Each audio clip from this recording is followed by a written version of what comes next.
जय माता दी। 12 महीने व्रत कथा चैनल पर आप सभी सनातन प्रेमियों का आत्मीय स्वागत है। जगत जननी आदि भवानी माँ भगवती की असीम अनुकंपा आप और आपके पूरे परिवार पर सदैव बरसती रहे।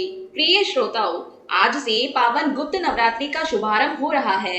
यह 9 दिन 10 महाविद्याओं की गुप्त साधना और माँ दुर्गा के 9 रूपों की आराधना के लिए अत्यंत चमत्कारी माने जाते हैं। हमारे इस चैनल पर आज से लगातार हम गुप्त नवरात्रि के 10 दिन सुनी जाने वाली दिव्य महाविद्याओं की कथाओं के साथ साथ माँ भगवती के 9 पावन स्वरूपों की महिमा भी आपके समक्ष प्रस्तुत करेंगे। आज पहला दिन है और आज के दिन महाविद्या माँ काल रात्रि तथा माँ दुर्गा के प्रथम स्वरूप माँ शैलपुत्री की पूजा का विधान है।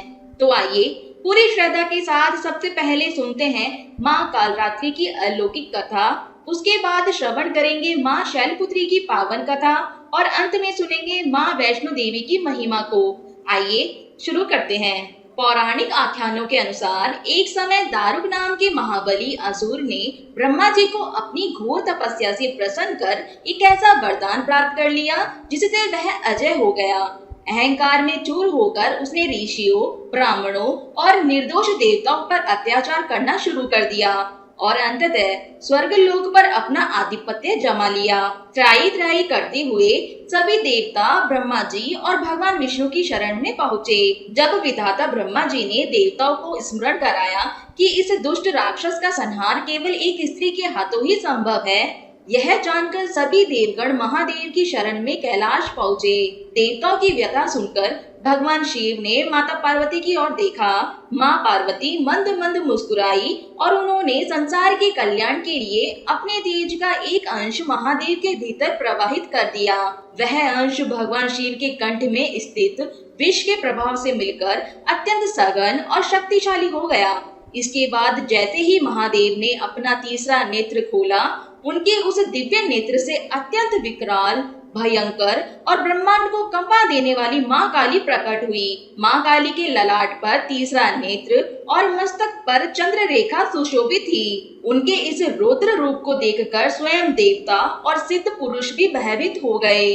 इसके बाद मैदान ए जंग में माँ काली का दारुक और उसकी विशाल सेना के साथ भयानक युद्ध हुआ। माँ ने पलक झपकते ही असुर सेना का संहार कर दिया, परंतु दुष्टों के रक्त से माँ काली का क्रोध इतना बढ़ गया कि पूरा संसार उनके उस गुस्से से कांपने लगा। सृष्टि की रक्षा के लिए भगवान शिव ने एक युक्ति निकाली।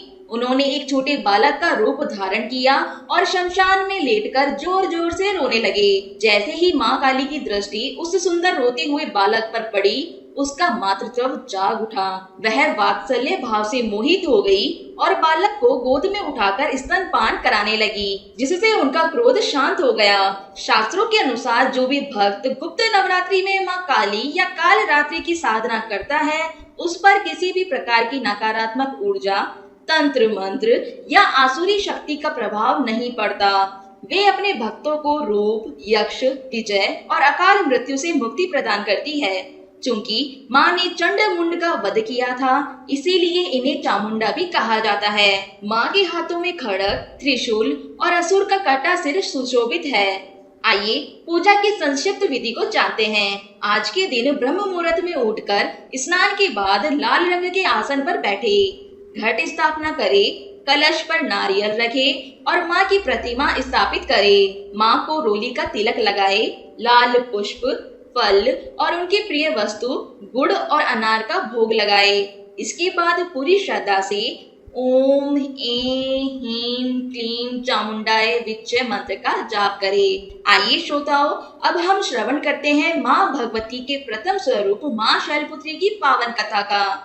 पूर्व जन्म में माँ शैलपुत्री का जन्म राजा प्रजापति दक्ष के यहाँ देवी सती के रूप में हुआ था और वे भगवान शिव की अर्धांगिनी बनी थी। एक बार राजा दक्ष ने एक विशाल महायज्ञ का आयोजन किया, जिसमें उन्होंने सभी देवी देवताओं को आमंत्रित किया, परंतु उन्होंने भगवान शिव को निमंत्रण नहीं भेजा। पिता के यज्ञ की बात सुनकर देवी सती बिना आमंत्रण के ही वहां पहुंच गई। वहां जाकर उन्होंने देखा कि यक्षशाला में महादेव के लिए कोई स्थान नहीं था और उनका घोर अपमान किया जा रहा था। अपने स्वामी का यह अपमान सती सहन न कर सकी और उन्होंने योग अग्नि द्वारा स्वयं को उसी यज्ञ कुंड में भस्म कर दिया। इस दुखद घटना से क्रोधित होकर भगवान शिव ने अपने गण वीरभद्र के माध्यम से राजा दक्ष के यज्ञ को पूरी तरह विध्वंस कर दिया। वहीं सती अगले जन्म में पर्वतों के राजा हिमालय के घर पुत्री रूप में अवतरित हुई और पर्वतराज की पुत्री होने के कारण उनका नाम शैलपुत्री पड़ा। उन्होंने इस जन्म में भी कठोर तपस्या करके भगवान शिव को पुनः पति के रूप में प्राप्त किया। प्रेम से बोलिए माँ शैलपुत्री की जय। चलिए भक्तों, अब हम सुनते हैं त्रिकुट पर्वत पर वास करने वाली माँ वैष्णो देवी की पावन कथा का। माँ वैष्णो देवी से जुड़ी कई कथाएं प्रचलित है। त्रेता युग में भगवान श्री राम ने वनवास के दौरान माता वैष्णो को त्रिकुट पर्वत पर गुफा में साधना करने का निर्देश दिया। द्वापर युग में पांडवों ने भी यहाँ आकर मंदिर का निर्माण कराया था, परंतु सबसे प्रसिद्ध कथा पंडित श्रीधर की है, जो कटरा के पास हंसाली गांव में रहते थे। श्रीधर मां शक्ति के परम भक्त थे, किंतु बहुत निर्धन थे। एक दिन कन्या रूप में मां वैष्णो देवी ने उनके स्वप्न में आकर उन्हें एक भव्य भंडारा करने की प्रेरणा दी। श्रीधर ने श्रद्धावश आसपास के गांवों के लोगों को आमंत्रित तो कर दिया, लेकिन उनके पास भोजन सामग्री नहीं थी। वे पड़ोसियों से मदद मांगने गए तो कई लोगों ने उनका उपहास उड़ाया कि एक गरीब व्यक्ति भंडारा कैसे करेगा। भंडारे की पूर्व संध्या पर श्रीधर पूरी रात सो नहीं सके।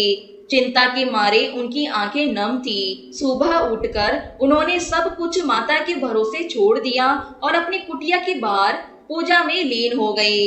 दोपहर होते ही मेहमानों का तांता लग गया। आश्चर्य की बात यह थी कि श्रीधर की उस छोटी सी झोपड़ी में हजारों लोग बड़े आराम से बैठ गए और फिर भी जगह बची रही। तभी श्रीधर ने देखा कि वही दिव्य कन्या उनकी कुटिया से बाहर आ रही है और अंदर तरह तरह के दिव्य व्यंजन स्वतः तैयार हो चुके हैं। माता की कृपा से सभी को मनपसंद भोजन मिला। इसी भंडारे में गुरु गोरखनाथ के शिष्य भैरवनाथ भी आए थे। भैरवनाथ ने तामसिक भोजन मांस मदिरा की मांग की, जिसे कन्या ने ठुकरा दिया। भैरवनाथ माता की शक्ति को भांप गया और उसने उनका पीछा करना शुरू कर दिया। माता त्रिकुट पर्वत की गुफा की ओर बढ़ी और वहां 9 महीने तक साधना की, जिसे आज गर्भ गुफा कहा जाता है। जब भैरवनाथ वहां भी पहुंच गया तो माता ने महाकाली का रूप धरकर उसका वध कर दिया। मरते समय भैरवनाथ ने भूल स्वीकार कर क्षमा मांगी। कृपालु माता ने उसे मोक्ष दिया और वरदान दिया कि जो भी भक्त मेरे दर्शन के बाद तुम्हारे दर्शन करेगा, उसी की यात्रा सफल मानी जाएगी। इसके बाद मां ने पंडित श्रीधर को दिव्य दर्शन देकर सुख समृद्धि और वंश वृद्धि का आशीर्वाद दिया। प्रेम से बोलिए मां वैष्णो देवी की जय। बोलिए साचे दरबार की जय। प्रिय श्रोताओं, यह थी गुप्त नवरात्रि के पहले दिन की पावन कथाएं। हम आशा करते हैं कि आज की यह प्रस्तुति आपके मन को असीम शांति और भक्ति रास से सरोवर कर गई होगी। कल गुप्त नवरात्रि के दूसरे दिन हम आपके लिए लेकर आएंगे महाविद्या, माँ तारा और माँ ब्रह्मचारिणी की परम पावन कथा। उस कथा को सुनने के लिए और माँ के आशीर्वाद से जुड़े रहने के लिए हमारे चैनल 12 महीने व्रत कथा को अभी सब्सक्राइब करें। इस वीडियो को लाइक करें और अपने मित्रों व परिवारजनों के साथ शेयर करना न भूलें। कमेंट बॉक्स में हाजिरी लगाते हुए पूरी श्रद्धा के साथ जय माता दी जरूर लिखें। माता रानी आपकी झोलियां खुशियों से भर दे। कल फिर मिलते हैं एक नई कथा के साथ। तब तक के लिए जय माता दी। नमस्कार।